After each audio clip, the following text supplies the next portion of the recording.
gonna blank out. Yeah, bye, Jay. Okay, thank you, Ed. And we'll just. Yeah, apologies for the delay, but you're up now. Yep.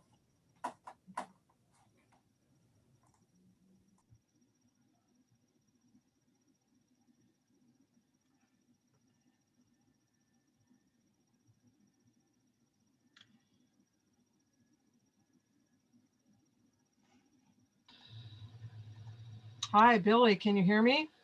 Yes, I can hear you. I think the meeting is working now.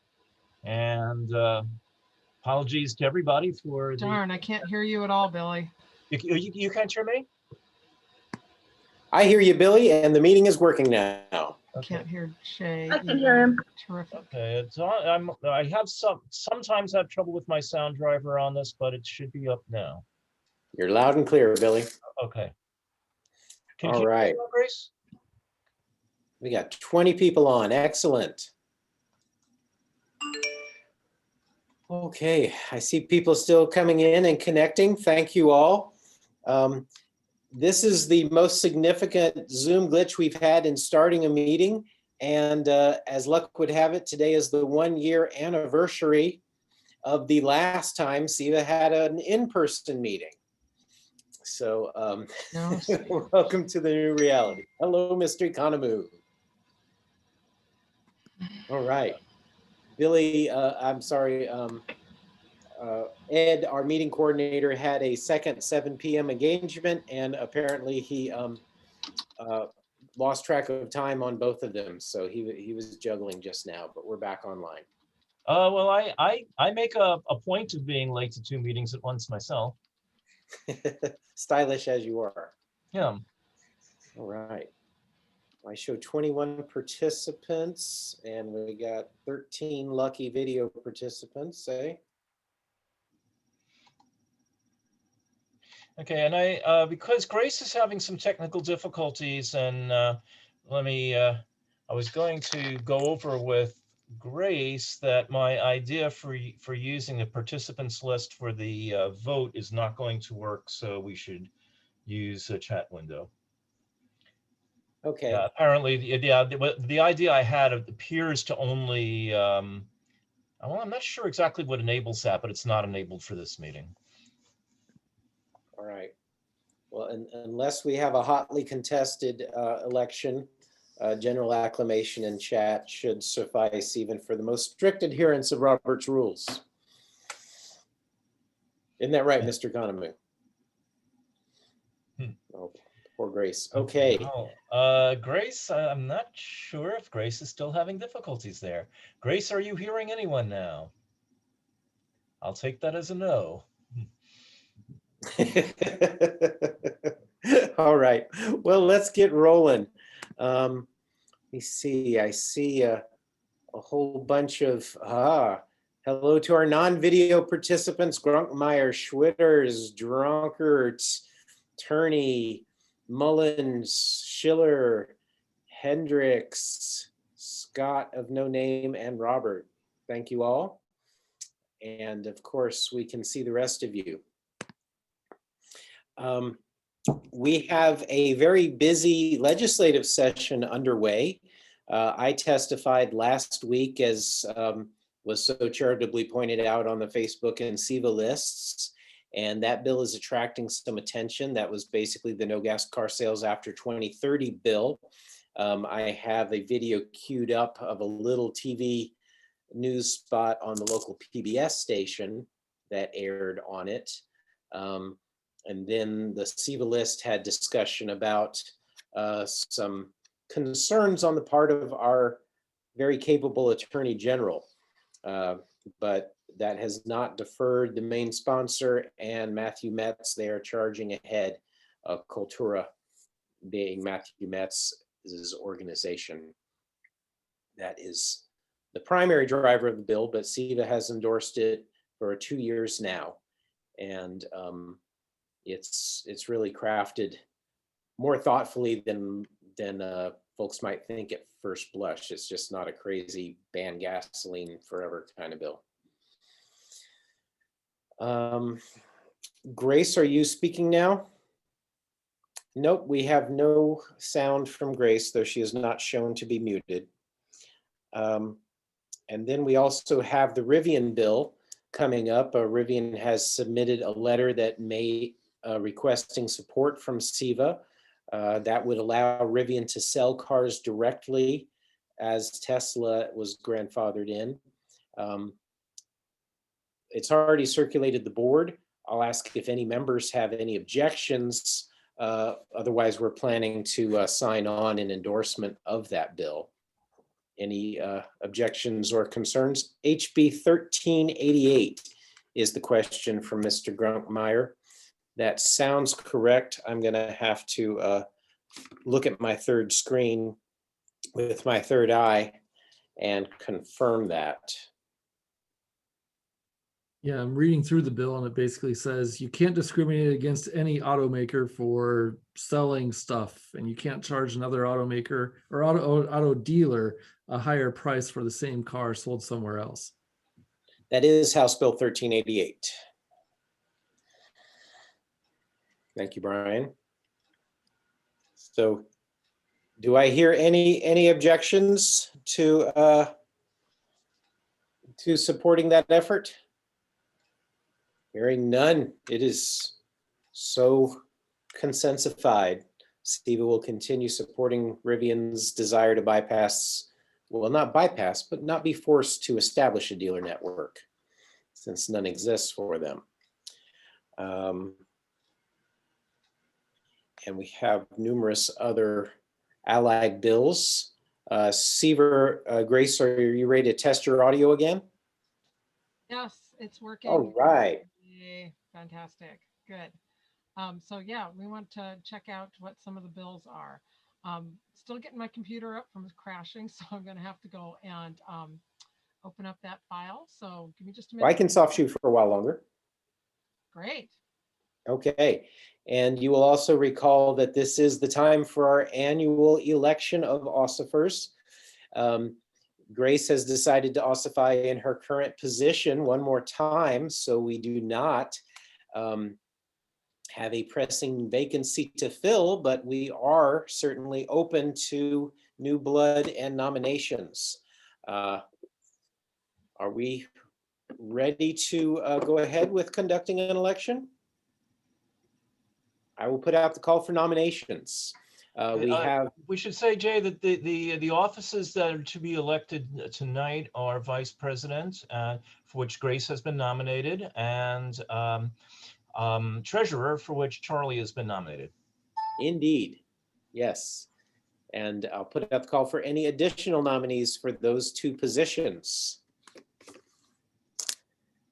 Looking at the chat box, seeing none. 3, 2, 1, last call for nominations. Okay, we have a slate of Reamer for vice and Sy for treasurer.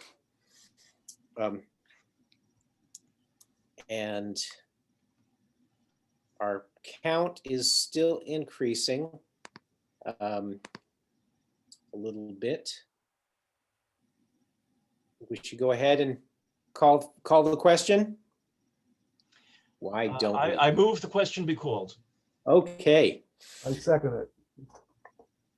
So having no other nominations for a floor, from the floor, all in favor of accepting Grace Reamer for an additional term as vice president, please signify by raising your hand. Aye.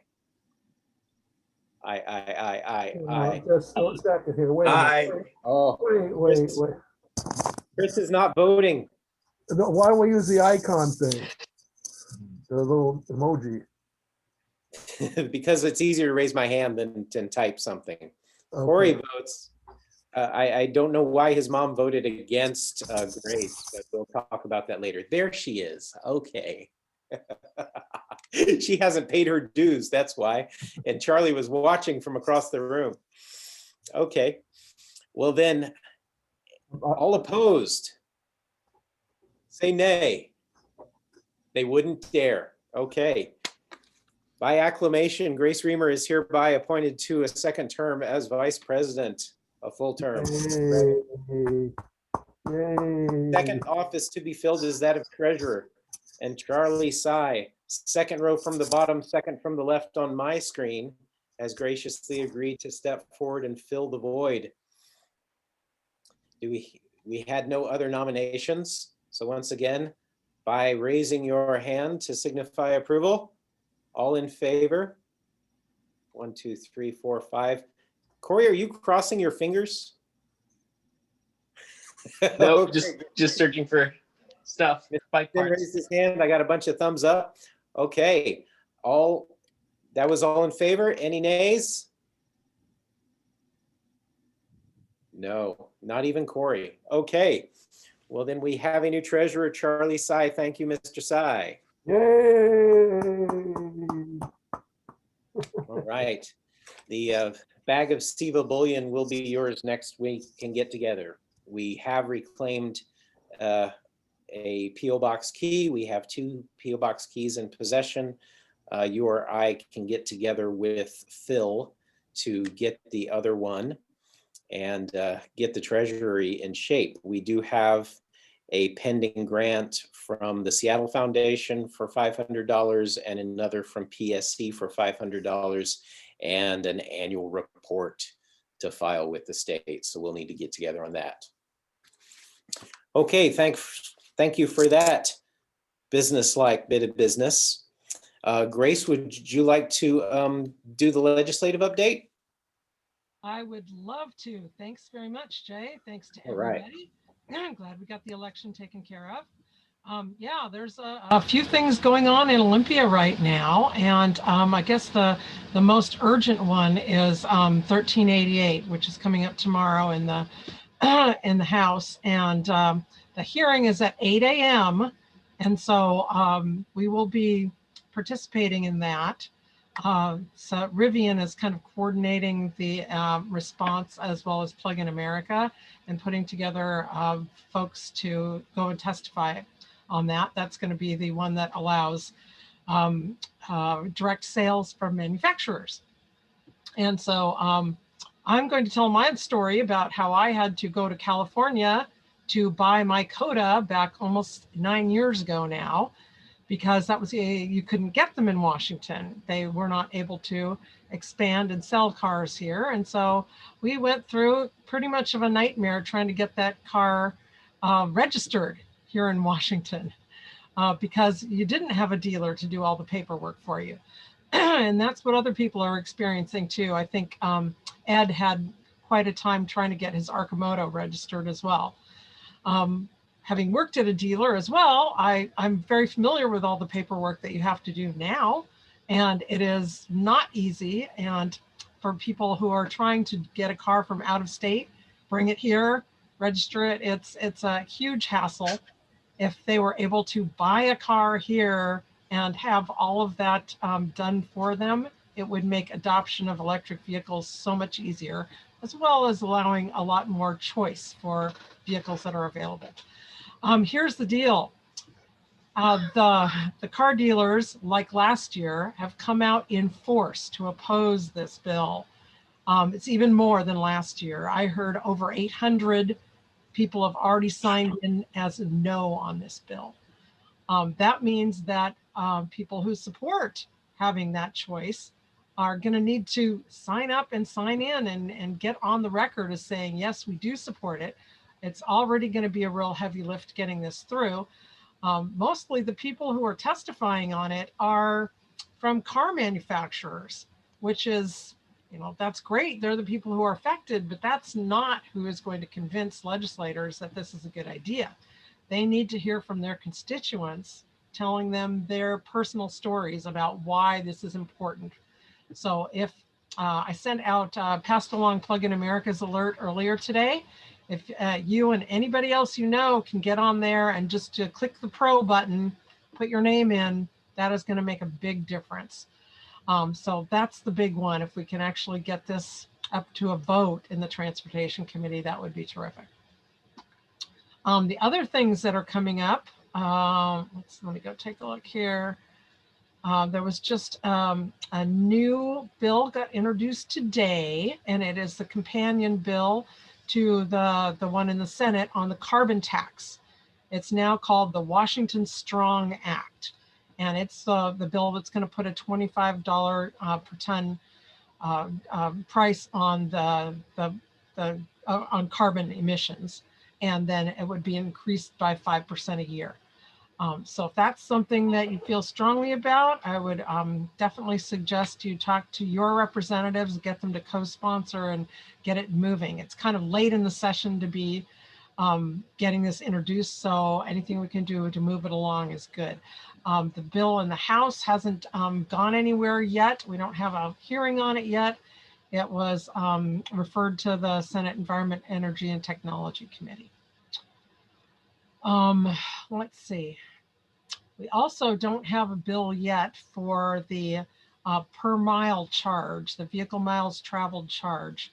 I know Jeff was kind of following that, has been in on conversations, and we're expecting something to be introduced soon. Jeff, have you heard any more about when that's going to come, or if we're doing anything with it? Well, they're still working on it. It's a lot more complex, and I think they're running into some opposition from major stakeholders. So I don't know much more than that, but Rima Griffith, Executive Director of the Transportation Commission, says she'll let me know as soon as it's introduced. Okay, I know we have a lot of interest in that with our members, so we'll definitely want to pass along all the latest news whenever there's something. I do have a comment about 1388 and all the cons that are signed in. I was looking at the list, and one of the Brothertons signed in as Brotherton, representing Brotherton Cadillac, and two other Brothertons signed in as kind of representing themselves. So, and then Corey Edwards signed in representing 7 different dealerships with a con. So they really, the employees at the dealerships are probably being encouraged mightily to sign on as a con on 1388, but hopefully the legislators will recognize that. I hope you're right about that. Recognize a con for a con. The most notable thing about last year's hearing to me was, besides dealership owners primarily packing the hearing room, Brad Brotherton showed up in his Rolls Royce and stood up and pled the part of the small town businessman who's supporting a bunch of families that need to be fed and sponsoring Little League teams. It would have been better if he had landed his helicopter on the quad, but I was so biting my tongue about having followed him in his roles to flee poverty before the legislature. That is a real issue for some of the more rural towns where the dealership is the biggest business in that town. And without an income tax here in the state, the dealership contributes, is like the single biggest contributor to the local sales tax, which provides the funds for the municipality or the county. So that's why they hold a lot of sway. That's right, Jeff. And that was one of the things that the strategy session talked about today, was the fact that one of the members of the Transportation Committee is in fact a car dealer. So the strategy is not to try to diss the dealers. We're not trying to get rid of dealers. They're still going to be there for the foreseeable future. This is aimed very narrowly just at manufacturers who produce only EVs, only electric vehicles, and allowing them to be able to sell direct. So it's not going to get rid of any car dealers. So And, you know, there was a lot of negotiation that went on after last year. It didn't go anywhere. And we thought that they had, you know, come to a place where car dealers would not be so upset about this, but that is not happening at this point. So that's why it's going to take a lot of grassroots effort to get anything through this year. Grace, hypothetically, what happens after, say, GM decides to only make EVs? Do the dealerships then completely lose out, or do they decide to change their business model? That is a great question. And maybe that's something that will come up tomorrow too, because that is obviously what they say they're going to do. We don't know if they actually will do that, but that is apparently their goal. At that point, they probably will have to negotiate something with their dealers or else change the law. And that may be that an amendment needs to be made to that legislation in order to comply with whatever might happen in the future, as saying, yeah, well, in the future, if a current manufacturer that has dealers in the state decides to only sell electric, then it won't apply to them. That might be what happens, so that they still would not be able to compete with their own dealers. Right. Well, there is some concern, and the representative on the committee, she's vice chair, is my representative. And I had a long talk with her over the weekend. Long, half an hour, that's a long time during session. But her concern is that Ford will spin off an electric only manufacturer, similar to the way Volvo spun off Polestar. Yeah, Polestar.com, which is Volvo's EV only manufacturer. So yeah, there's some to satisfy the dealers. There's going to be some tweaking to the bill to see if we can't get them on as a pro. It's a difficult decision and piece of legislation in front of the Consumer Protection and Business committee. And just those two, you know, the having responsibility for those two things is a built-in recipe for conflict. Yeah, I'm done.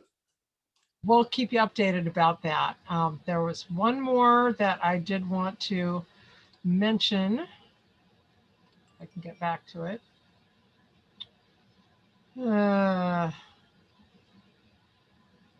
House Bill 1287. And that one is about requiring the Department of Commerce to create a publicly available mapping and forecasting tool for EV charging locations. And that one actually did pass out of the House Energy and Environment Committee, and it's now been referred to the Transportation Committee. So it's making progress. There might actually be some hope for that one. So that's obviously going to be helpful for us to improve the build out of the infrastructure. So that might be one that we really want to support and hopefully have it be able to get somewhere. Grace, I was curious about the reasoning behind that bill, because between PlugShare and WashDOT's planning efforts, I had not perceived any lack of resources there. Yeah, I mean, this is Andrea. I can talk about Department of Commerce is kind of looking at other bills that have been in use other places. And if you know, right now, Oregon's doing a really big assessment of all of their both DC fast charging and level 2 charging. So the idea is that every state has an idea and they know their geography that is well covered and the geography that needs to be covered, and that's where they'll give for future grants. So there's a lot of reasons for it, but it's just good geography, good economics. And also there's some things in the bill that I kind of don't understand, but I haven't followed up with anyone, is there is a requirement that if you're unbanked, you'll be able to access the the charger. So I don't really know like where all it's going to go or if it came directly out of a bill out of California. But I know that Michael Bryce at the Department of Commerce is really spearheading that. So, but yeah, I figured I'd wait until it, went through the next committee and then find out a little bit more about it. But it really is just to have a map of the infrastructure and have it. And there are things that people are worried about before they ever drive an EV. And so not talking to advocates about it before it becoming a bill is something that we need to work on in the future, because it is some of the things that are in there. If you've driven a car for more than a year, you don't question it anymore. Like, that there's several different providers and you might have to pull out a different card. So some of the things that we are used to, they're trying to make it super easy for non-drivers or new drivers. So some of it's maybe a little bit too simplistic, but yeah, it's got a lot of things in the bill if you have a chance to read through it. Okay, thanks for that, Andrea. While you're on, we finally got some numbers on the survey. Do you have any comments on that? Yeah, well, I was just gonna pop on if I can screen share for a minute. Do you guys mind if I'll just walk you through the questions? Thank you. They're in pretty tables. All right, I'm gonna try to, I'm disabled. Can you, Yeah, I will try to thank you. enable that for you.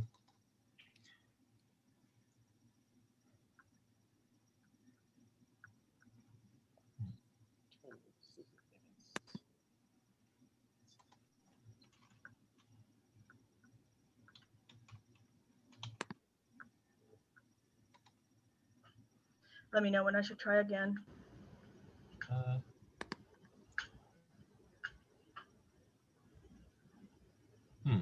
Well, working on it. I don't think I can do this except by making you co-host, so I'll try to do that. Yeah, that's what I've done before. They just made me. Yeah, I don't see a separate option for allowing screen I share. promise not to do any bombing or anything. No, it's trying to do this the simplest way. All right, try it now, Andrea. Looks like there's some extra buttons around. All right. All right, so I'll move you guys. You're in my way. All right, so can you guys see the quadrants? Can you see the grid? Mm-hmm. It says question 1, and then it has a table.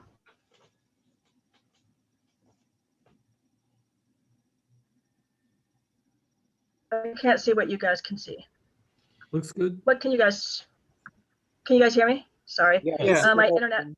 It says question 1 and then there's. Awesome. All right, so you can see the answers. So it looks like we came out pretty well here. So everyone enjoys the meetings. 36 people out of 67 love the meetings. I don't know how many responded to this one. So maybe not 100% people love the meetings. Out of 63, yeah, so 36 and people, so that's a good number. So 20% enjoy the meetings, 20%, and these aren't exclusive, obviously, you could choose several for this. And then appreciate the activities. I think some of the things that we want to look at are enough people, 17% says that we're not reaching all of our demographics. So that's something to look at. I think when we look at the numbers later, I'm impressed that we've grown as much as we have. So new programs would be a great direction, 19%. So I'm sorry, 11%, 19 people. So that's a pretty good percentage. So I think that both working on our demographic and looking at new programs is something that we've been discussing. Only 6 people thought we were rocking it. So, and 4 people want to volunteer. So, so we grab their emails. Number 2, are you a driver, basically? And so I don't know why there's 2 of each, but rating total. So you can see that, we have 55 out of 67 are drivers. So these are the people who hope to be soon, and these are the people that are no. So we have some people who are diehard no's. But anyway, so, that's a pretty good percentage of our group is. What does rating mean there? It doesn't. Oh, I don't know, actually. Like, I looked at that. Yeah, I mean, that's something to do with, say there's two numbers, there's two bars, but I just changed it to that bar because I thought it looked better than the circular one. I don't really know what that means. Sorry, I've only spent a few minutes with it. So this is what I was looking at earlier. So 71% are drivers. So, but yeah, what that rating means, I don't know, but I can find out later. I've just used it because obviously it gives a really good interface for free. So demographics matter. It looks like so 49% are over 60, 40% are between 40 and 60, and then we have 11% between 15 and 39. So, Corey, bring more friends.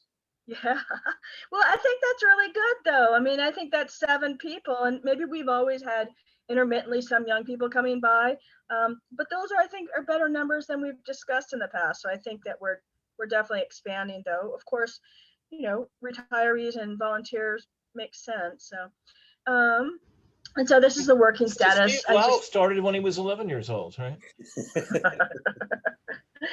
as president or in the organization. So this, you know, gives you an idea. Again, people are sort of all over the place. Self-employed. Some people are in the industry. Some people are full-time. Some people are, you know, retired with full-time volunteering. So we have a good mixture. I don't know what something else is. I have to go in and read the comments on that. So we have 8 people that are doing something else. So maybe they, you know, Not work with working, but not in the EV industry. Yeah, well, I mean, outside the industry, but yeah, something that they don't work full time. So maybe they own not small business, but large businesses, because I think I had small business in there. And so, yeah, so these are things, how often people drove. So what do you drive? I don't know. Let's see. So a lot of people have a second, 24% have a second EV in the house.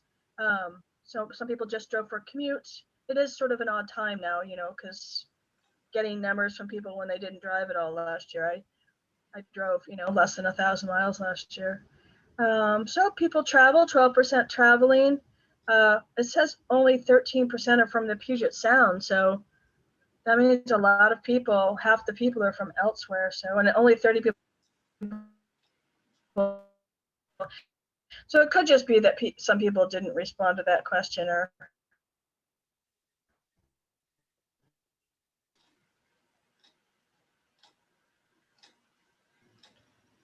Andrea, I think your bandwidth is crapped out there.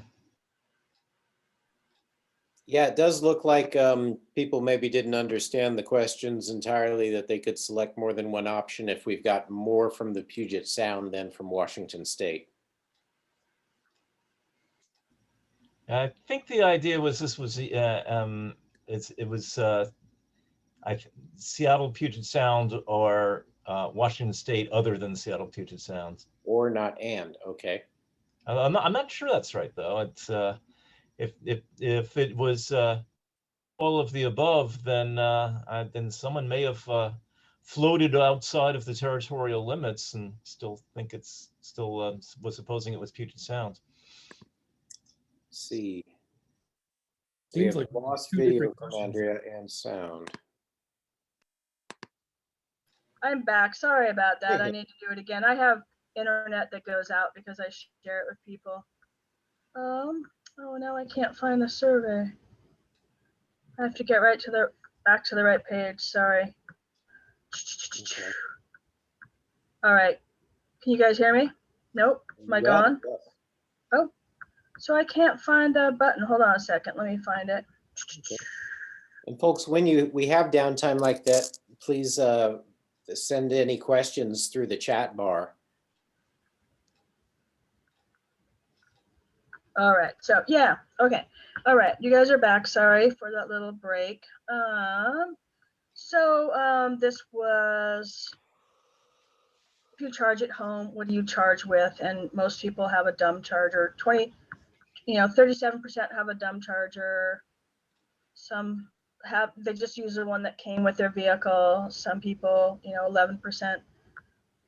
Those are different, level 1 or level 2. So that's pretty even between the level 1 and level 2. So a lot of people have that newer Leaf or whatever.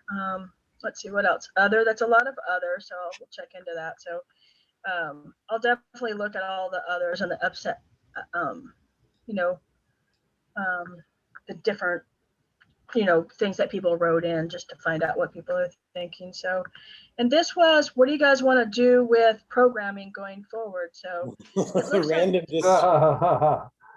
what's that? It's random. Everybody wants to do everything. And so it's so funny. They went to pastel because there's so many choices. But yeah, I mean, a lot of those are fairly small, but I'd say the 3 top ones are adding website materials for purchasing a used EV in the Seattle Puget Sound area. So that's a huge resource that we can offer to people that are, you know, telling their family and friends to go find that, you know, the Pacifica or cars that we know that are on the used market that we know are going to be a fit for people, especially people with families who are, you know, not able to buy a brand new car. So that's a huge resource that we've talked about, and a lot of people think that we could do. This other one, produce and share materials that illustrate benefits of driving electric. There are a lot of sites that are doing it, but we could, you know, take that information from Velos and Plug in America, and we could rebrand it for ourselves and put it out there and then get it out to our private networks and be doing that. Because I have a lot of people asking me now that everything's in the news. I've had several people ask, like, what car matches my Subaru? What can I, you know, purchase to get rid of my Subaru? So I like when people are asking that. And then the third one, the third largest or, you know, biggest percentage are add website materials sharing SEVA tribal knowledge. So, oh, sorry, that's the same one. Did I have that one in there twice? I'm so sorry. I did. Anyway, okay, the next ones are the youth curriculum. So the project that Grace, you've been working on. So people really, I don't know what percentage it is. I don't think the percentages matter as much as it's pretty high on the list of things that people are interested in. And a lot of people are interested in bringing up our social media presence. I mean, it's technically only 5%, but that does take a permanent volunteer like Deb, who's willing to spend that amount of time, because we really do need to have it tightly branded with what the organization thinks, not what people think. So that's pretty important right now in the industry because things are changing so quickly. And this is YouTube content. So you talked about that last meeting, Jay, content creation, which I think is something that we could spend a little bit of money on and have a lot of content really quickly. But just bringing in someone who's willing to professionally direct it and not make it too random.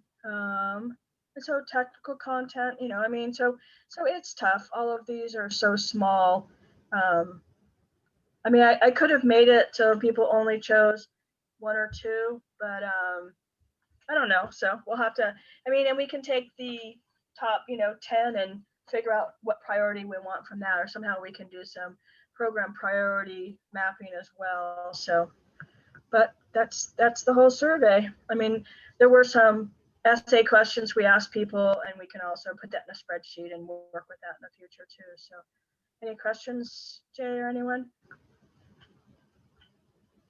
Thank you for this labor of love, Andrea. That was insightful. That palette is a lot more work than folks might imagine when they just see a simple a straightforward, concise presentation like that. It took a lot of doing to get there. Hey, Andrea, I have a question for you. Yes. Is it possible to put those results into a PDF that Yes. can be attached to the minutes that we send out? That would be a really nice way for people who couldn't be here tonight to be able to review those results. Yeah, let's talk about it. I dropped it into a PDF. There are like because there's essay questions, there's like 5 pages of essay questions that I don't want to share because it will be maybe obvious what people shared, and I don't want to do that. But for all of the ones that we just saw, I do have PDFs of them. So yeah, let's talk about how to do it. But yeah, we definitely can share it. We just have to figure out how to chop up a PDF. I don't have Adobe is what I'm saying. So if anyone has Adobe, I can work with you and we can do that. So yeah, I do. So I can certainly compile and put them into a PDF. Yep. Let's chat. Sounds good. Okay. For sure. Thanks. So discussion, what would people like to use these results for to kind of drive what we want to do this year. We haven't really put together a plan. Everything's been kind of on hold, waiting for the pandemic to allow us to gather in person again and be able to do events and outreach. But there are definitely some things that we can do that don't require getting together. We can do things online, social media, all kinds of stuff. So anybody here, what do you think this tells us about what our priorities should be? Some ideas. Do I have the floor? Go ahead, Mark. Yeah. Okay, well, we have some money in the treasury, and with that money, what do you do with the money in the treasury? So, and this is related to what Grace is saying. Yeah, we didn't have a huge number of folks volunteer to do more volunteering, but SEVA is currently sitting on $25,227.43. Exactly. So what we need to do is encourage participation. So I thought of a couple different ways to be able to use that money wisely to expand our participation and maybe even grow the treasury.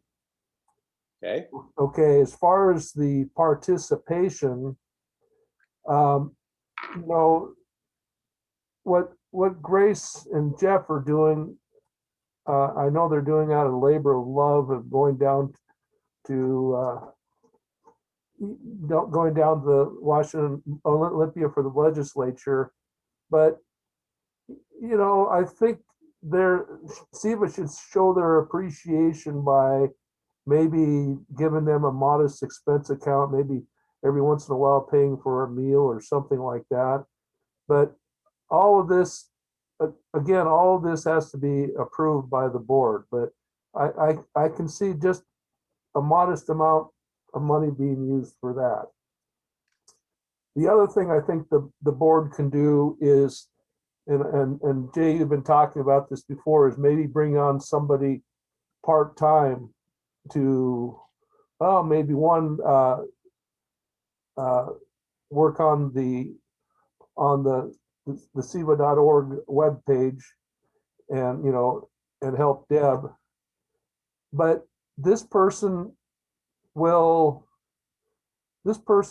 maybe be contracted to bring in money towards the treasury, and they will be paid a modest amount, but their pay is kind of a performance pay. If they bring in something more for the treasury, they'll get a percentage of that or whatever. But the idea is to grow the treasury and by growing the treasury, the notoriety of SEVA can actually grow and do bigger and greater things. So anyway, those two basic ideas right now is the board can get together to kind of, you know, stimulate these particular ways that we could actually use. Anyway, I think you got the idea. Yes, thank you, Mark. A part-time association administrator. I've bounced that around a little bit and made a couple of inquiries, but we have no candidate or job description yet. Probably ought to get a job description first. Right, but I think the key thing about them is they have to bring in their job will be based on a performance criteria.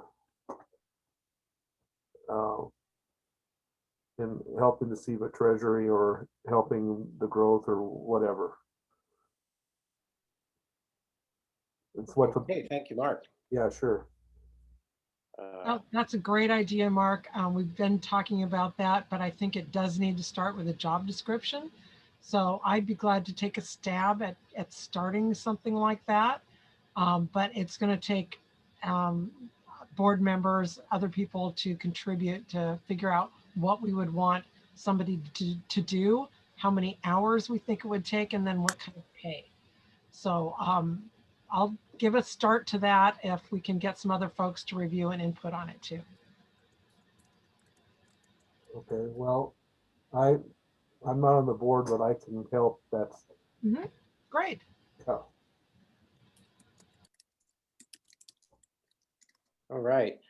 Thank you, Jean Darcy, for commenting that practical suggestions and testimonials about used EVs are handy. I unfortunately find as many people that bought a well-used Leaf with unrealistic expectations of the battery than people who are really chuffed with the great bargain they got on a used EV, as they should be.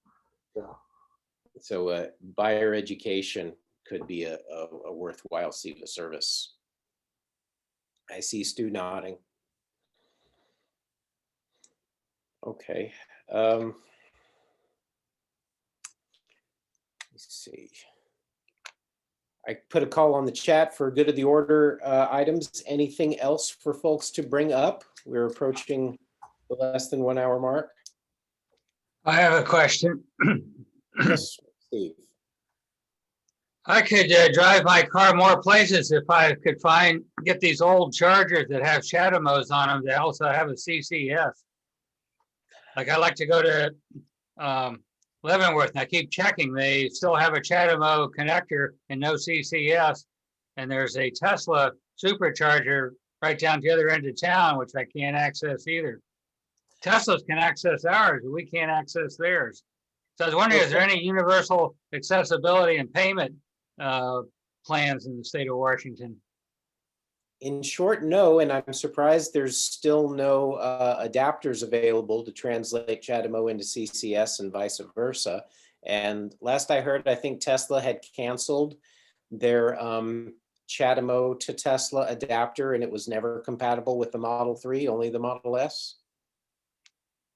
And they also That's not right, Jay. We have a CHAdeMO adapter and it works on our cars. It's still going. Okay, thank you. It's still there. how about a CCS adapter?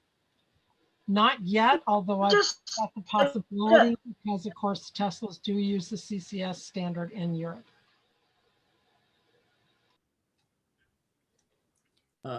One Yes, note on Brian. CHAdeMO. It's fascinating that Nissan was the last automaker to support it, and they backed away from CHAdeMO. Yeah, Nissan has thrown in the towel. It reminded me of a Daimler executive back when they took over Chrysler and were talking about the fate of the LHS and Concorde. And they said, no, we will produce that model for a couple of more years because all of the buyers, they are not dead yet. I think that Aria has a marketing thing that CHAdeMO will be back. I don't think CHAdeMO's gone. Wait, did Nissan dump the CHAdeMO for the new ones?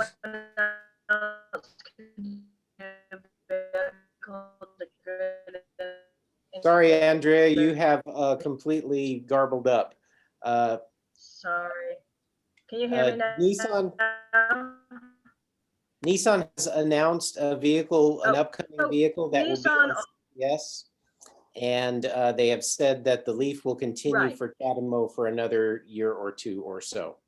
Right, and currently neither CCS nor Tesla can do vehicle to grid integration. Only CHAdeMO can. So we'll see technologically what it really means. But the other thing was part of the inventory that they're doing with the state is to ensure that everyone can access every site. So if there's a site that's CHAdeMO only, they will require that a CCS be added. And, you know, I don't know if it's going to work with co-location with Tesla. That's not likely at this point, but that is part of the reason they're doing the inventory, to make sure that everyone has access. Yeah, and to file under best laid plans, I remember when the West Coast Electric Highway was first being constructed, they said that it was planned to be compatible with the addition of a CCS inlet, but never happened. AeroVironment's apparently not supporting those. Well, right. So Air Environment's not capable of it, and they turned into Wabasto, and they're gone. Mm-hmm. Yeah. Oregon spending $44 million to rebuild Chademo and CCS. So we will be doing the same. So all of the West Coast Electric Highway, there will be money, WashDOT will have money, and they will make sure that those are all co-located as they build them out. So Oregon's already done it, and they're also doing an assessment that's different than ours, but still doing an assessment. And they did an RFP, came out like 3 days ago for that $44 million for DC fast charging. And then there's really tight requirements as far as co-location with CCS. Okay, thank you, Andrea.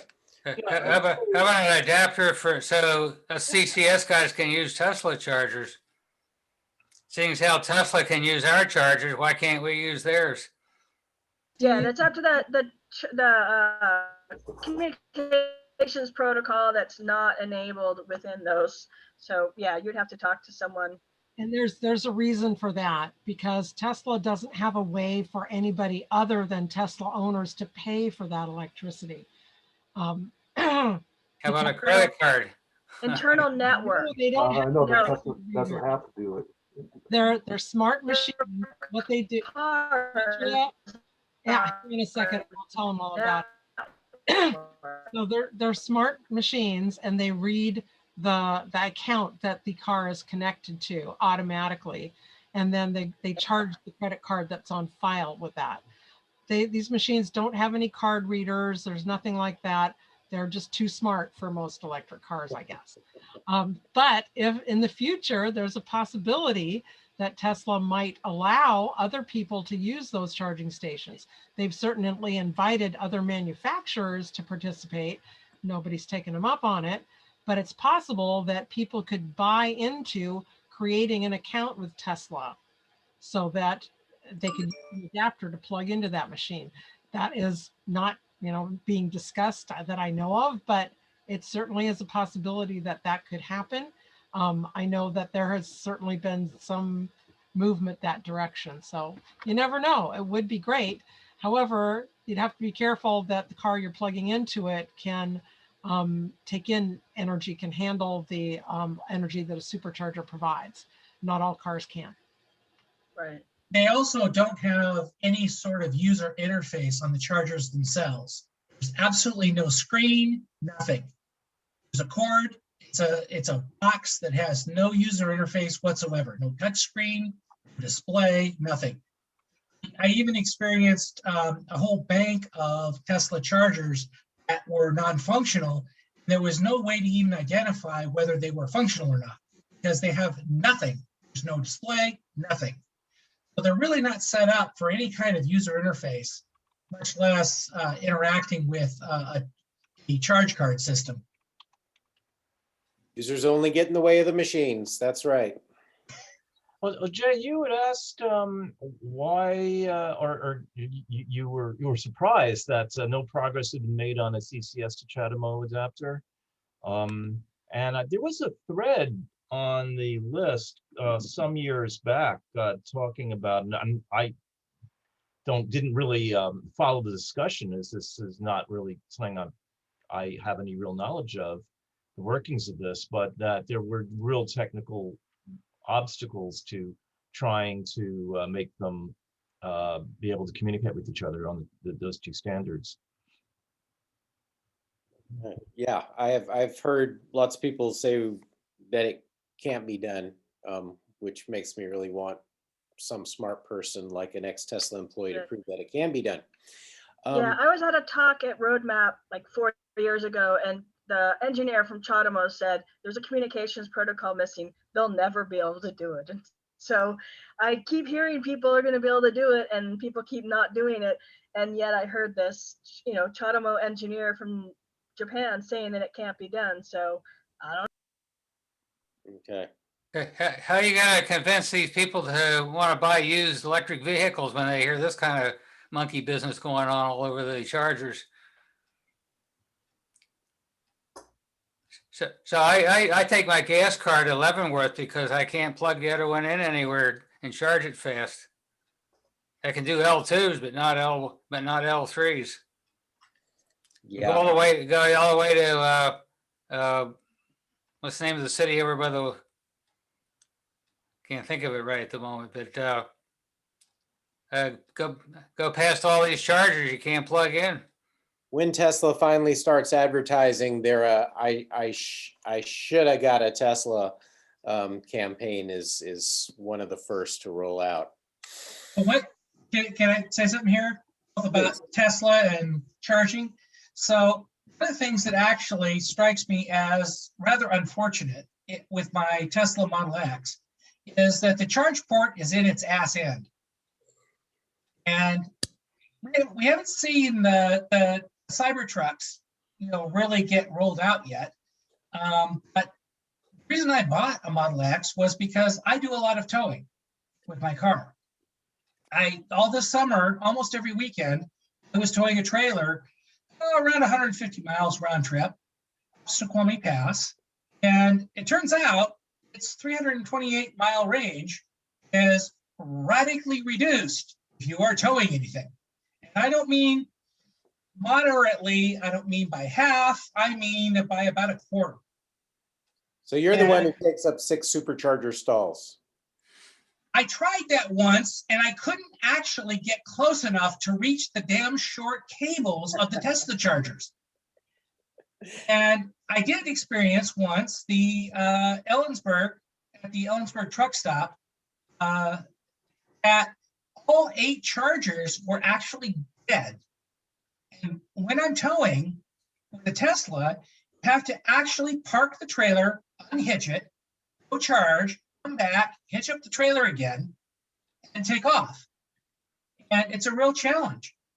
Even if nose-in parking were allowed, of course, your trailer is sticking way out into usually a drive area. All right, I've forgotten where my train of thought was going. Oh. You need pull-through charging. Does Tesla have a charge? We absolutely will need pull-through charging for anyone who uses their vehicle for towing. And the Tesla Model X's, there are numerous videos about people towing boat trailers, towing camp trailers, etc. A camping spot where you can pull through actually works reasonably well from what I've seen. But I don't go to a camping spot. And it's really a challenge with the Teslas that you have to actually unhitch every single time you want to charge up. And I realize I'm not the normal EV user in that respect, but one of the things that I think actually is rather encouraging is that I am using my electric vehicle for real, serious towing uses very regularly, at least throughout the summer I am. And I think more accommodation for that and more diversity in the charging station locations, ability of pull through, etc. I think it's going to be more and more critical with the Cybertruck, Rivian. I've forgotten the third. Bollinger, is that the other truck? Bollinger, yeah, Rick. It's going to be a ongoing issue. I have zero hope that it will be universally resolved, as witnessed by the head-to-head traffic jam in any given gas station on any given day. So we're just going to have to suck and deal. But I mean, the Electrified America charging stations recently put in DC Fast in downtown Kent that are forward angle in parking, and you can only use one of those if you have a charging port on the right rear flank of your vehicle for CHAdeMO. I triple parked a Leaf to illustrate my point. Are there others that actually are rear charging ports other than Teslas? Mitsubishi is rear CHAdeMO. Okay. But rear left CHAdeMO, rear right level 2. I'm raising my hand. Hey, Mark. Is it possible to fashion an extension cord in the meantime before they get a drive-through layout at Tesla supercharging stations? I thought that Quick Charge Power was doing that, but I'm they just moved shop and haven't produced anything in a long time, but there is hope. Yeah, I mean, it would be expensive, but it would sure be nice to not, you know, you have like a 50-foot one, and then you wouldn't have to disconnect your trailer. Yeah, I believe they called it the Anaconda. The Anaconda, okay. Okay, Yeah. well, Grace had an update on Drive Electric Washington. Yeah, thank you, Jay. You probably haven't heard much about Drive Electric Washington for a while. It's been kind of inactive for a year because of the fact, well, pandemic, haven't had a chance to meet or do anything. But I just wanted to share the good news that just in the past few weeks, it's been revived. Our fearless leader, Ron Johnston Rodriguez, has needed to bow out. And so there's some new leadership there. If any of you are not familiar with Drive Electric Washington, it's designed to be kind of an umbrella group that connects the other EV clubs and supporters across the state, and had some great ideas of things to do. One of them was working on a curriculum that would be able to introduce kids to electric driving and clean energy, and kind of help them grow up with that. And so knowing that that would be the standard when they're adults. But things have kind of been on hold for the past year. Chad Schwitters, who some of you might know from Plug-in America, from SEVA, has kind of got the ball rolling again. He's on the board at Drive Electric Washington. And we've got some new leadership in place now after a meeting last week. Oh. It looks like we're going to have Jennifer Harper, who is with Energy Northwest over the Eastern Washington. She is the new president of the organization. And she's going to be getting things together, assigning people tasks, helping lead some efforts. And that's terrific. I was very honored to be chosen as vice president of the group, so I'll be supporting her and backing up. We have our very own Steve Lowe, who is also on the board as the treasurer there. Not that the organization has any money, but they're thinking about doing some fundraising and definitely doing outreach. We're hoping to be able to create a database statewide of EV supporters and advocates who we can reach out to on policy issues, and then maybe be able to share best practices and activities, outreach events among the different organizations. So we can get an idea of what other people doing, what works, what doesn't work, and help us be able to share some of the things that we're doing too. So that's just getting started, and you'll be hearing more. I'll definitely let anybody know who would like to be on that mailing list for the statewide organization. You'll be able to sign up and just get regular monthly updates about things that are happening statewide. Any questions about that? Great. Well, good news at least. We're able to do a few things remotely, and we're kind of everybody's figuring out how to do things without having to get together, and not just having to put things on hold forever, but using technology to be able to make some progress. So thank you, Grace. We have one request for a semi-in-person function, and that is from our friend Matthew Metz at Cultura. You know, he sees the sharks circling on his bill since the Attorney General expressed some concerns about it, and he'd like to get some attention. So was wondering if SEVA would be interested in basically an EV parade. He and I talked about that this afternoon. I said I always hate to see fast cars driving slow. Maybe we could position the TV cameras on a sweeper curve and just have everybody's, you know, screaming around the corner past the camera rather than looking like golf carts driving down an abandoned city street.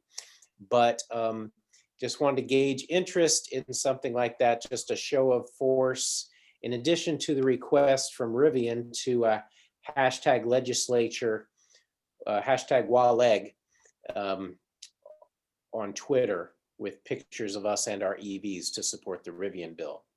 any interest in a get together within the next week, as early as this weekend, for a little drive-in show. Just be drive down to Olympia? No, the swing district is basically Tacoma. Jake Fye is the chair of the House Transportation Committee, and Tacoma is kind of ground zero of his district, as I understand. Drive by his house or something? Say again? Gonna drive by wherever he's located? I wouldn't advocate storming his house, but in the snow. Well, to get a maybe lot of a snow. hill climb. That might be a good time to show off the capabilities of electric vehicles in the snow too. My I'm with skinny snow tires will lead the way up the hill. I'll break trail. My car with all-wheel drive handles really nicely in the snow. That they do, yes. I'd be up for that. I may have to be headed over the pass Thursday or so. Maybe whether that's a good idea given the prognosis right now.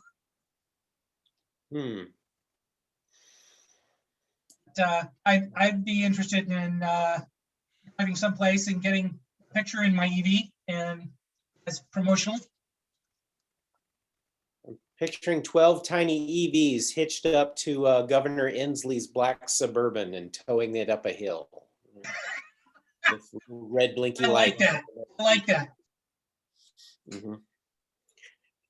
Okay, well, we'll discuss that online some more. Glad to see there's a little interest. Tim's up for a drive. Oh, anything to coax Tim out of the islands. That's great. Okay. Well, that's the end of our carefully planned agenda. Any items for the good of the order? Hey, Jay, I did recently get my BMW Z3 up and running. If anyone's interested, I'd sure like to go out in the garage and show people what it looks like now. Yes, please. Okay, Chris will have to turn on her audio and she'll bring the iPad out. Whoops, she just dropped it. Hi, Chris. Anyways. All right. While they set that up, any updates, Brian? Looks like you're muted. There was talk about the membership chairman. I was gonna message Mark here. Is Mark getting some assistance on membership, and then also too, we need to encourage people to sign up as members. Indeed. Getting the dues paying membership rolls up to date will be something for our new treasurer to put a little bit of focus on. And also, I believe that Mark Schiller recently updated the list for us as well. So we got a good starting point. Let's turn it over to our BMW driver. All right, well, here she is. In that frame. Anyways, I basically replaced my main battery pack. Over here in the corner is my old batteries, which were made out of A123 pouch cells that were originally designed for the Fisker Karma. And those batteries had been in the car for close to 10 years now, I guess, or is about how old they are. Eight or 10 years. And they started losing range. So early this year or late last year, I guess, I purchased a 30 kilowatt hour Leaf pack from a 2017 Leaf. And so that's what I've installed into my car. And just finished with basically I repackaged and located a lot of the components in the car. So this is half the pack here. I have a mid pack fuse here for the front pack. I relocated all my high voltage circuitry into a watertight contactor box, polycarbonate box. Inside are my high voltage fuses and my main contactors. And I have a current shunt here that goes to an eVision display that shows pack state of charge and, pack voltages and current draw. My inverter, which is a Reinhardt PM, basically, it used to be a PM100 DX. I sent it back to Cascadia Motion and had it upgraded to a PM100 DXR, which basically gives it 150 kilowatt hour, kilowatt power as compared to the 100 kilowatt power that the PM100 has. And so basically this controller used to be mounted vertically here. I relocated it up above the motor so you can get a better view of the motor. I did install a second water pump here. Both the inverter and the motor are liquid cooled. So I have a circuit that basically pumps water through the motor into one of these small front radiators. And then it goes into the inverter and back into the second radiator before coming back up to the water reservoir. But so now I have actually two pumps in that circuit. In the back of the car,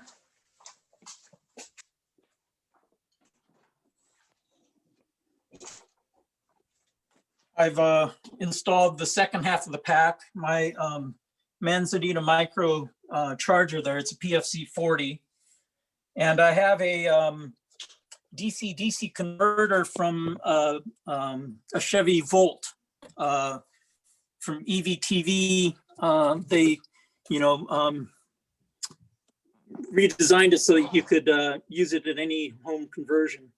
It basically has a little CAN controller that tricks the DC-DC converter into thinking everything's fine and allows it to run in any car.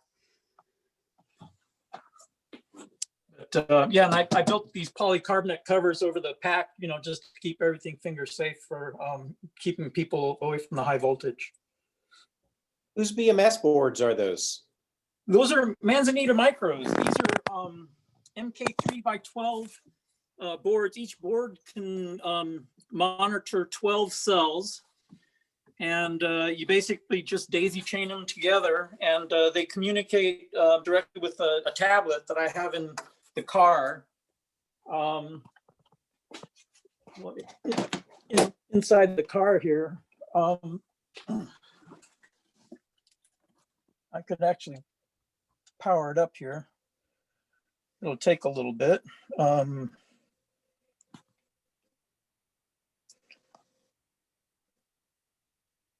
Meantime, show them your regen lever there, Charlie. Oh yeah, this is my regen here. I basically,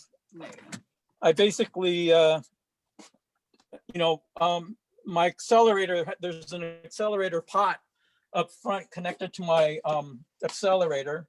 And this handle, I mounted another 5-volt potentiometer, variable resistor unit inside my center console and attached it to this, so it's spring loaded. But basically I use this to do my regen, so I don't actually have to hit the brakes at all. That's a very impressive knob you got there. Yeah, so this thing right now, it's kind of loading up a bar graph display to show the state of charge, but you can basically see over time, a real time, what the state of charge of all the cells are as I'm driving. Now, as the first time it starts up, it takes a while to read each bar, but once it goes through it, it updates pretty quickly.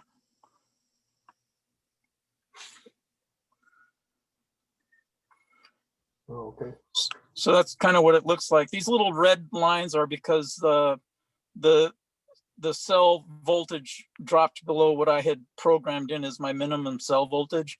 Now, one thing I've noticed about these leaf cells is that under heavy acceleration, there is quite a bit of sag in the voltage. So when I'm accelerating hard, the voltage does sag quite low, but as soon as you left off on the accelerator, the voltage will come right back up to, whatever the nominal voltage is for the battery at the time, depending on the state of charge.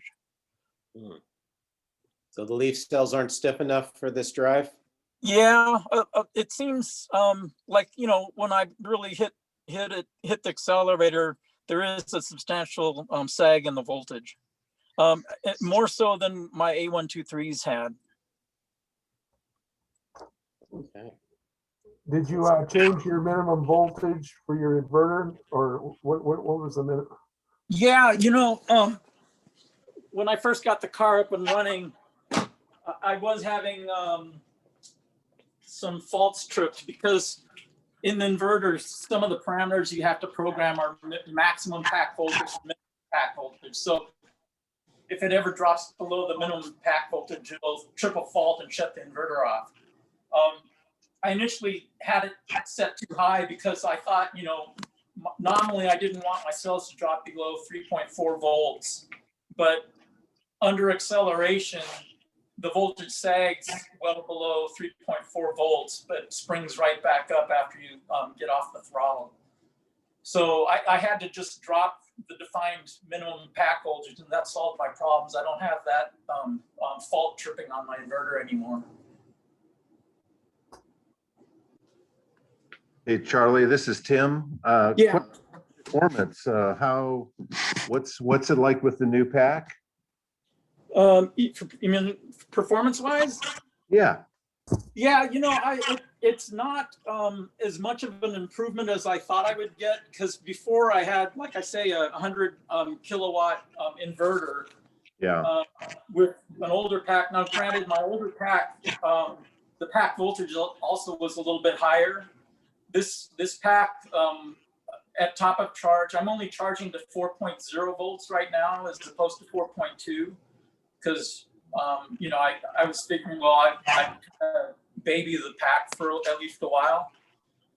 So my top of charge, I'm only at 370, I think 374 volts at top of charge, whereas my older pack was around 385 at top of charge.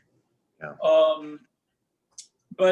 And I was expecting more power because I did upgrade my inverter to 150 kilowatt power. But because of the voltage sag, I'm basically seeing about the same performance as I had before, which it is a fairly spunky car. This originally was a 2.9 liter, 1.9 liter four cylinder. So it really wasn't super powerful. It's a gas car. It's at least as good as it was when it was a gas car in terms of acceleration. Okay. Thank you. Yep.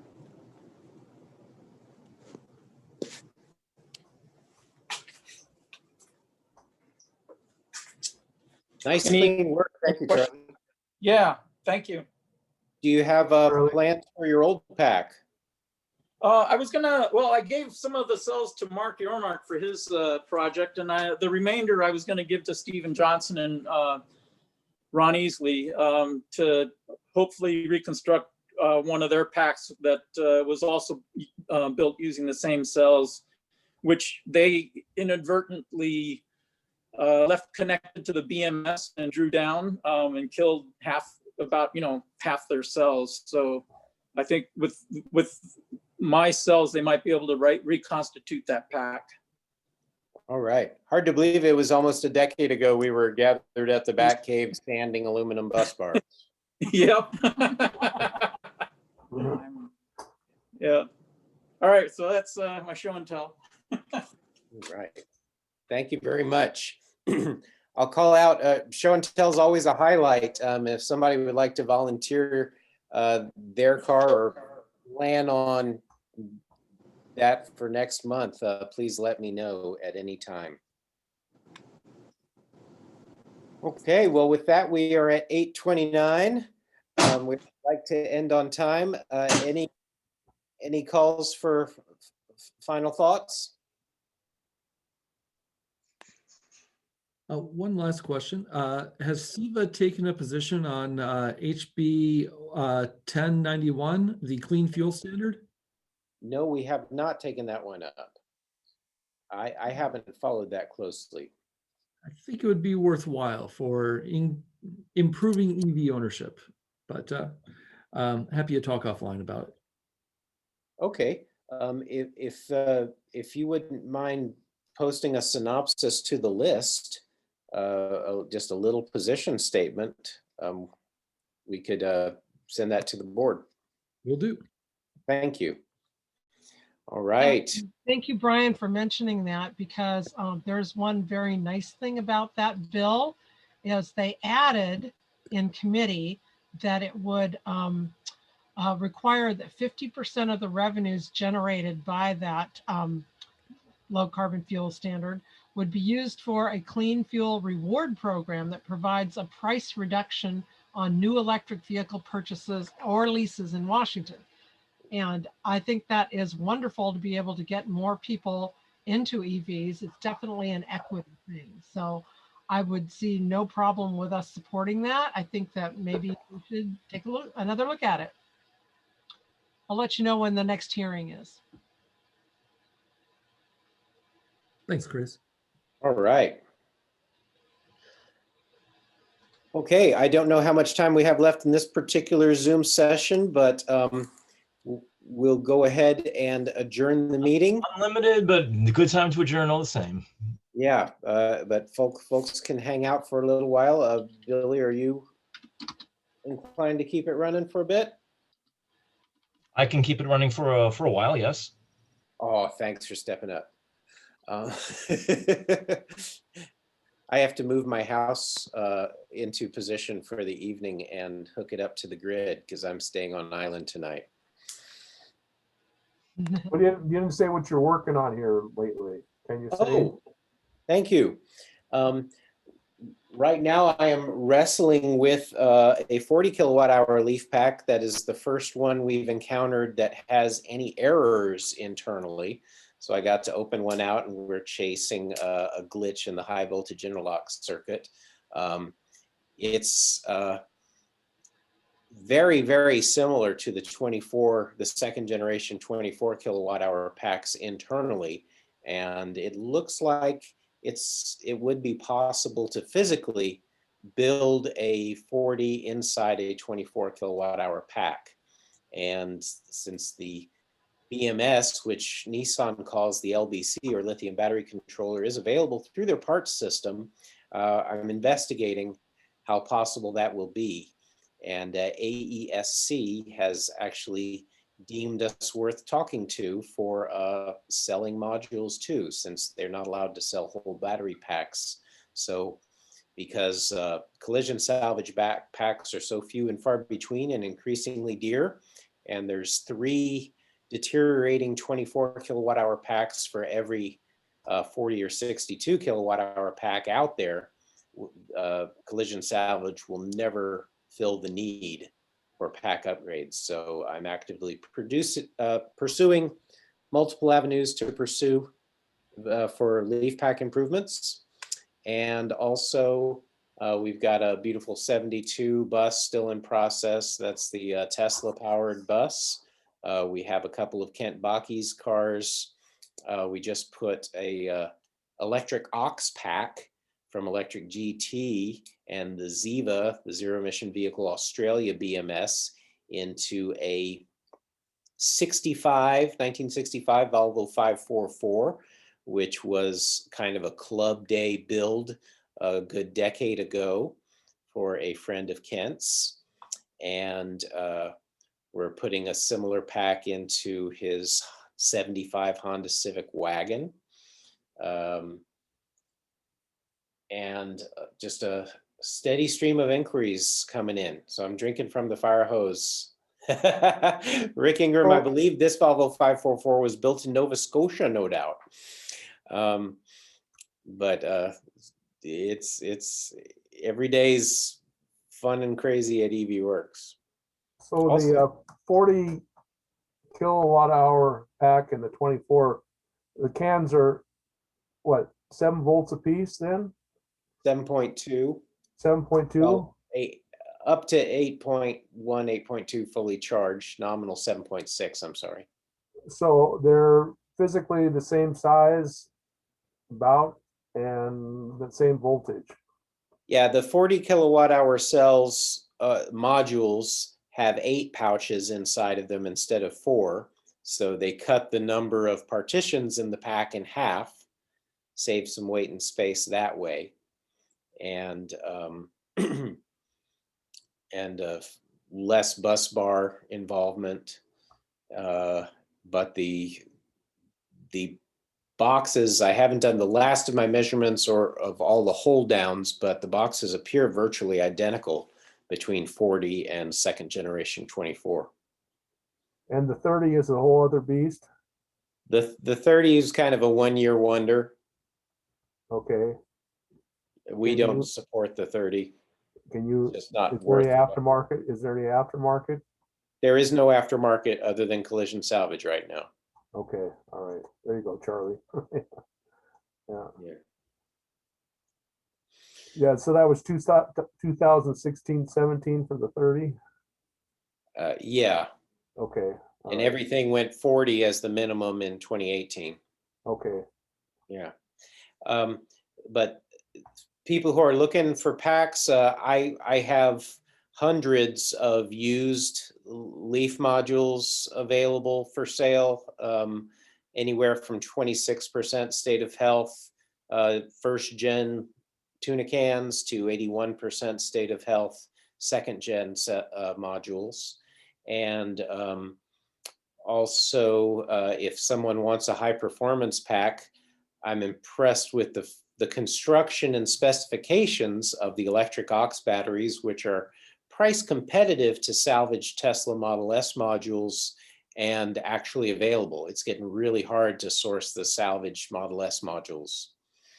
So would you be able to physically fit those into a leaf, the aux pack? That was short answer, no. We need somebody with mad software skills to deal with that.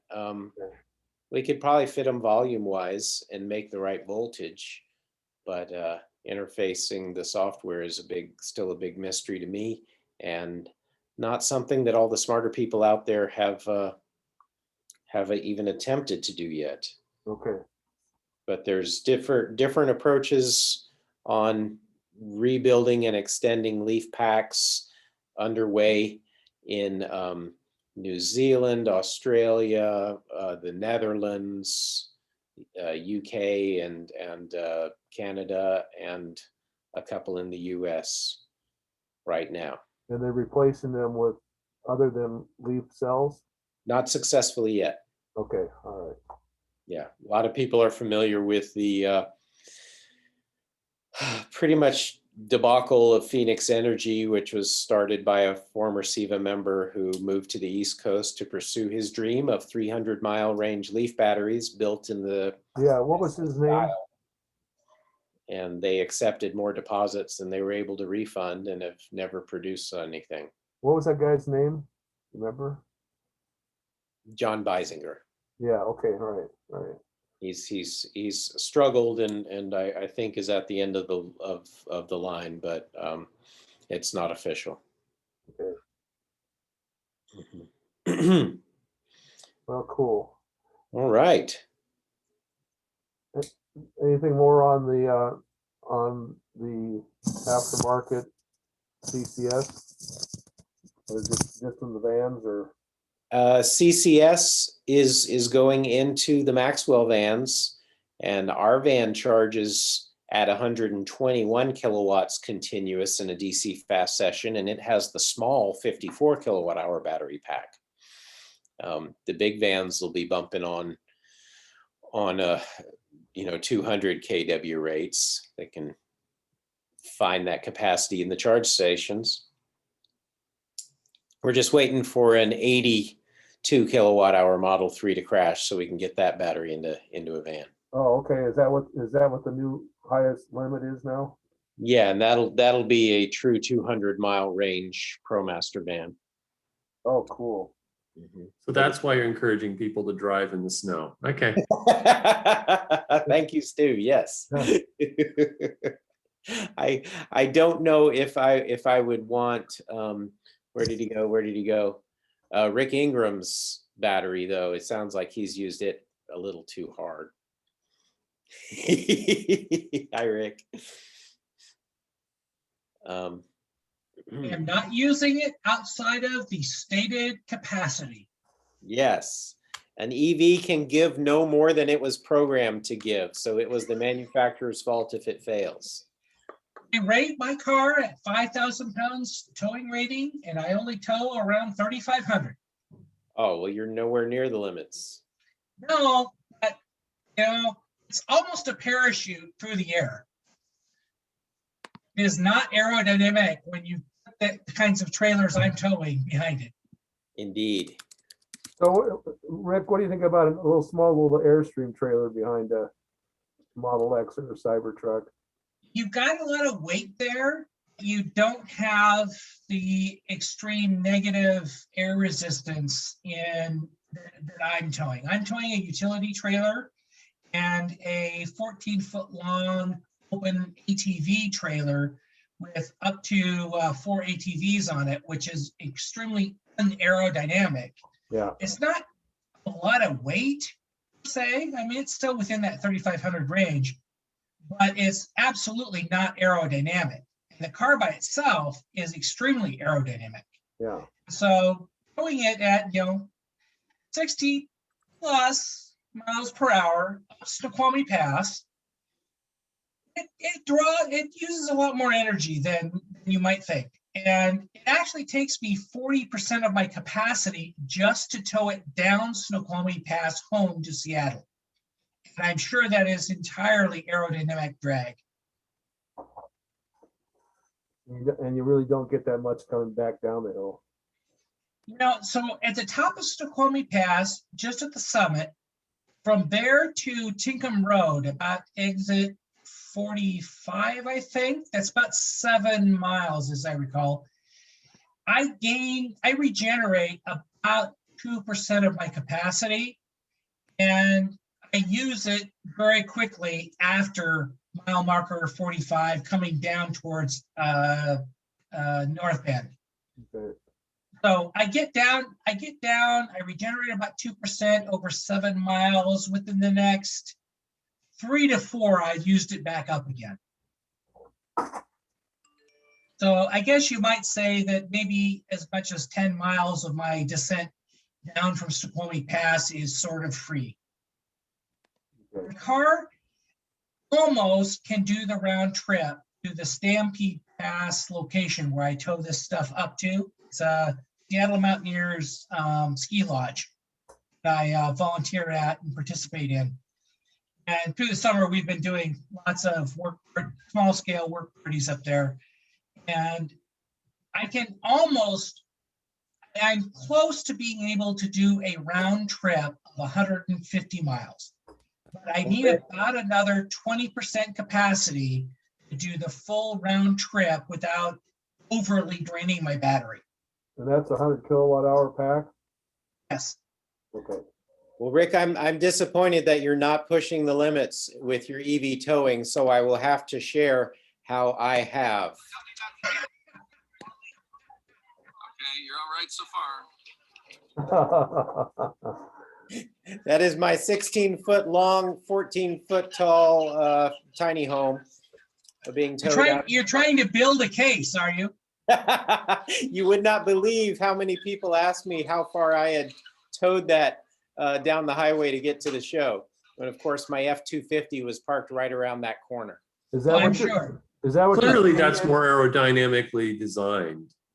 Clearly. Is that what you're staying in tonight, Jay? No, I now have a pickup mounted camper as well. So okay, all right. That's what I'm staying in tonight. The car tows the load extremely well. Tows it every bit, if not better, than my 2008 Toyota 4Runner, the V8. But it's the range. And I noted in the chat that a colleague of mine, a friend of mine, made the observation that it really actually points out the extreme difference in efficiency between an ICE vehicle and an electric vehicle. The car itself is extremely efficient. When you add the towing, well, I'm not doubling the weight I'm towing. I'm about a little more than half again, but it's very inefficient aerodynamically. With my ICE vehicle, my Toyota 4Runner, it is so inefficient to begin with that adding that load, adding that aerodynamic load makes so little difference in comparison because of its existing inefficiency. My Toyota 4Runner at best gets 18 miles to the gallon highway without towing anything. Do you get do you notice any kind of heat buildup in your motor at all, in the inverter from going up a steep hill? I don't know of any, but I also don't have any perspective on that, any feedback on that. Car never seems to give me any feedback on that. Okay. It certainly has more than enough torque when I'm towing a trailer, every bit as much torque, if not more, when I'm accelerating on an on-ramp, say, North Bend heading eastbound, you've got that uphill on-ramp onto the 70-mile-an-hour highway. The Model X has every bit the torque you need for climbing that and hitting the freeway at well over 70 miles an hour. Okay. So it's not a torque thing. The motors definitely have the capacity. It's really about range and efficiency. And it really also speaks to the efficiency of the car when it's independent of that aerodynamic load. That make sense? Yep. Yep. Thought a little bit. I mentioned this to Jay once about the idea of trying to build in something like a Leaf drive motor into my trailer and a battery pack as a range assist unit.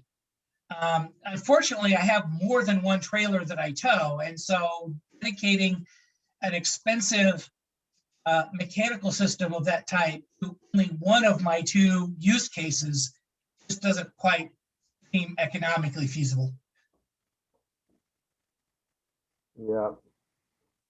Well, yeah, maybe do like what Ron and Steven are doing and actually have a big battery pack that somehow you connect up to your Tesla top powertrain. Still would be limited to a single trailer if that's where I mounted the battery pack. And that kind of, again, defeats the general nature of my various towing needs. Yeah, well, you'd have to have like a flatbed trailer where it's a convertible trailer where you could put various different modules on it. I have a, so my two, yeah, go ahead. My two trailers are, one is a 14 by 7.5 foot bed, flatbed trailer that I use for ATVs. And the other trailer is a 5 by 8 utility trailer with sides on it. Yeah. And the larger trailer isn't really suitable for putting sides on it. So I can't really use it for both purposes, unfortunately. Well, yeah, I mean, if you were to design something, you make a flatbed trailer where you'd be able to winch on the module onto it. And anyway, I mean, you probably don't have time or money or interest to do that, but that's what I've thought about myself, is actually, you know, having a convertible flatbed trailer.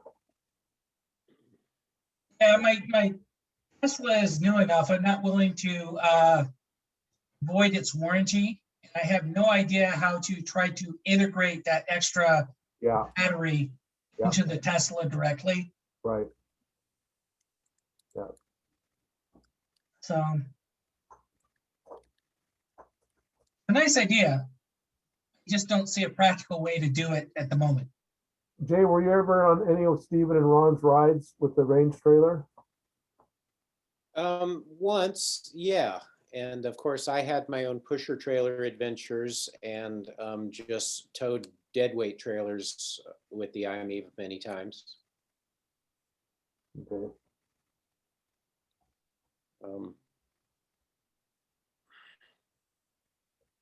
Well, I think we're all kind of talked out, at least I am. So anyway, it's been a good meeting, and congratulations, Charlie, on being the new treasurer. All right, thanks. Yeah, All right, thank you all. yeah. I'll see you all Thank later. you. Good, always good information. So. See you later, Corey. Good to see you guys. All right. Was bye-bye. that Stu always having good information? No, yeah, you guys always, it's always amazing to me. It's like I'm just a knucklehead and I do marketing work, you know, so it's like listening and seeing Charlie's, you know, what you guys can do and what you guys are doing over at EV work. It's just, it blows me away. And it's just, it's so cool. I've just, you know, put around in my Leaf and I think I'm doing really cool stuff, but it's like, this group is really cool. So it's always pretty humbling to learn more. Thank you. One of the most valuable things for SEVA for me, like conferences, has always been just to get reinvigorated and get some fresh energy off of my peers and get re-enthused when you feel like you might be at a dead end on a project. Yeah. No. All right. Did you get a picture for me of those little aluminum stubs sticking out past the glass on the old Silicon Energy modules? That's where I was wondering if they hit any wire. No, no, I sent back a note to you, but no, there's nothing hidden in though. You can grind those suckers down to the glass. Be nice if they had actually produced some of those laminates without those edge guards on them. Yeah. And those were just there just to be able to mount into the mounting foot. So yeah, you can trim away on those as you see fit.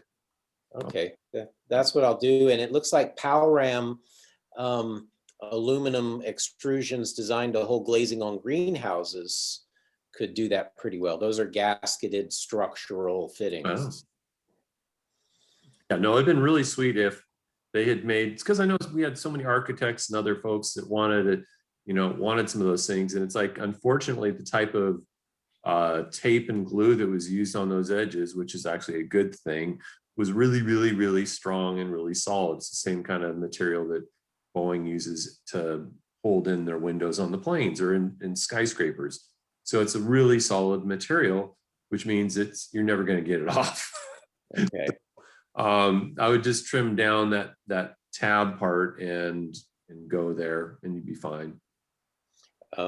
And I was trying to remember, in use, is the entire weight of the module resting on those 4 little bolts, or are the yeah. Okay, so there's no shelf that the side extrusions rest upon. Correct. Yeah. Right. I'm tempted to grind off the bolts and put the whole thing in those PalRam clamps. Yeah, I mean, if you're not using those mounting feet, there's really no reason to just not wreak havoc on them at this point. Cool. So. You still building stacks of them at Puget Sound Solar? We've got a few still. I'm still trying to figure out kind of the recycling program that's not going to be here for a few more years, and we can only hold on to them for so long. And we do have some avenues. Ellen Lammerman over in the central part of the state, she did a number of community solar projects that were using the Silicon Energy modules. She did most of the first early community solar projects. And yeah, like Icicle Creek Middle School in Leavenworth. Yeah, that, the Okanagan Cooperative, and I'm forgetting, there's a couple others that she did. And so she's just trying to basically piece those together to keep them going for the organizations now. And so like today, we actually had another request come in for somebody who's upgrading their system. So they're going to have us scoop off the Silicon Energy. He's already familiar with Ellen, so she'll get like the good ones, and then we'll sit on the bad ones here for a while and like try to figure out how to dispose of them best. So are you familiar with Tri-Vitro in Kent? Ever heard of them? No. They take industrial scrap glass and grind it up to make water filter media. Okay, there's my pen. What was the name again? Tri-Vitro. Okay. I haven't dealt with them in a dozen years, but it's a holdover from my days in the recycling industry. Okay. Cool. Yeah, I know that there's like movements. I know there's a bill. I saw Gary from Silicon Energy was doing a presentation as part of the PV recycling bill they're now asked. There's a group that's pushing to push it out for a couple more years, hoping for a national standard. His group that he's working with, I think, is a consultant called, I think it's PV Recycle. They're looking to start up something.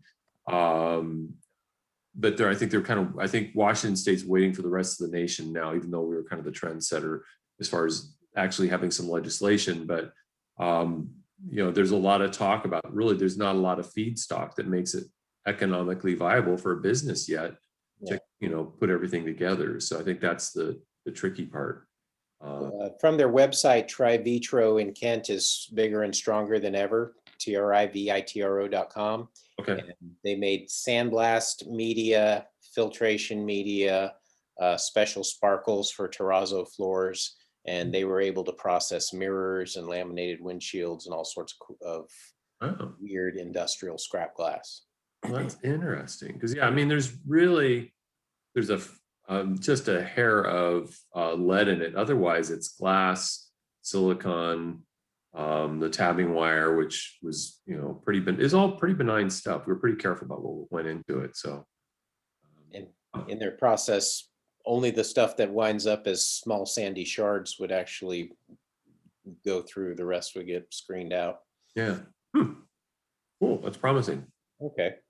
Thanks. Corey, what you doing? What? Just hanging out. I was getting a analog bicycle back up and running for my weekend meditation exercise rides. So that was nice. Like that analog flat build cap. That's right. It's the only thing containing this nonsense mess to keep me out of the barber shop. So we do. You can go this route, but I don't suggest it. I did the side so I could hide it better. But yeah, it's the problems on top. Everything else up here. So I'm jealous. Anything new at Red Power? It sounds like you got a lot of competitors still coming into the business. Yeah, definitely a lot of small brands like to pop up here and there. Exciting news this week was we received a $150 million round of funding from a number of big names in the finance industry and a couple of environmental sort of trust fund strategic partners. And the purpose of that is although we're still profitable as a business and have been for much of the history of Rad Power Bikes, this is going to help us increase headcount, ensure longer term partnerships within our supply chain organization, and just help us as a sort of springboard to continue this crazy trajectory of growth that we're on. Excellent. Congratulations. Thank you. Yeah. I saw that one online. I was pretty pumped to see that. That's neat when you see big money coming into local and letting it grow. So nice. Yeah. Is it going to let some of the air out of your tires when the pandemic's over? There has been a lot of additional pressure, a little bit kind of the opposite of what we anticipated heading into this kind of unknown pandemic at the beginning of 2020. But we've seen, along with the majority of the rest of the outdoor industry, just a huge boom in interest of people trying to get outside, whether that's to avoid public transportation, look for pandemic safe hobbies or exercise, or just ways to experience the outdoors and get fresh air.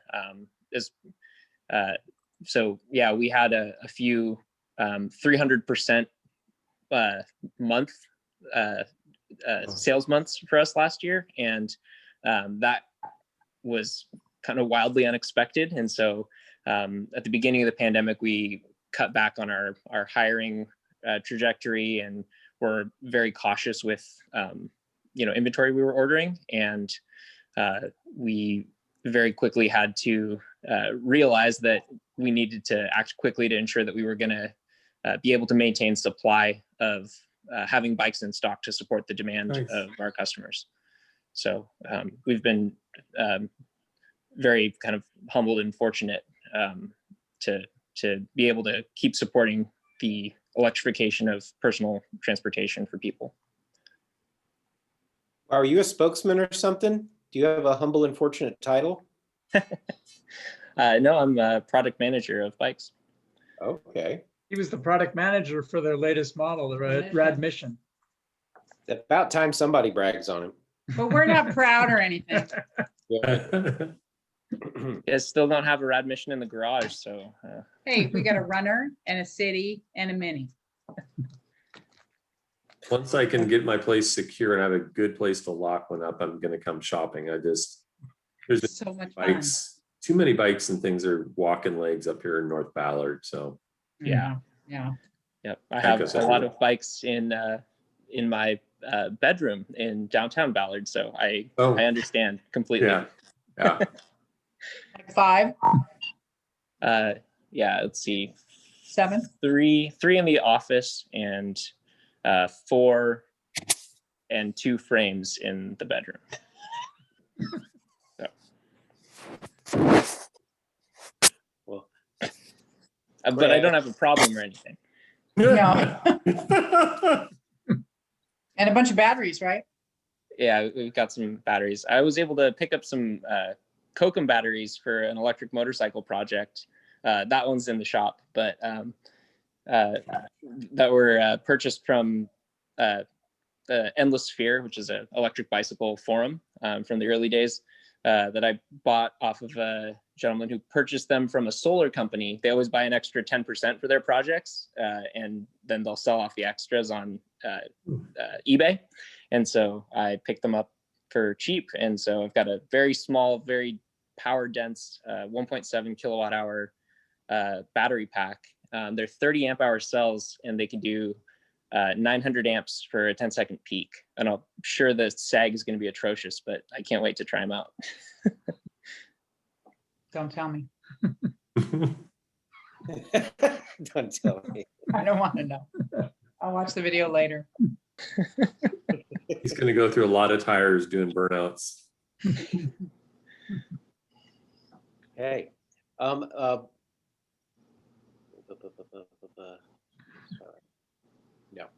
never mind. Nothing new. All right. It being 9 o'clock, I'm gonna bow out. Thank you all. All right. Now Take time to turn off Zoom here. So thanks everybody for participating tonight. Okay. We'll see ya. All Have a right. good night. Stay safe. See y'all.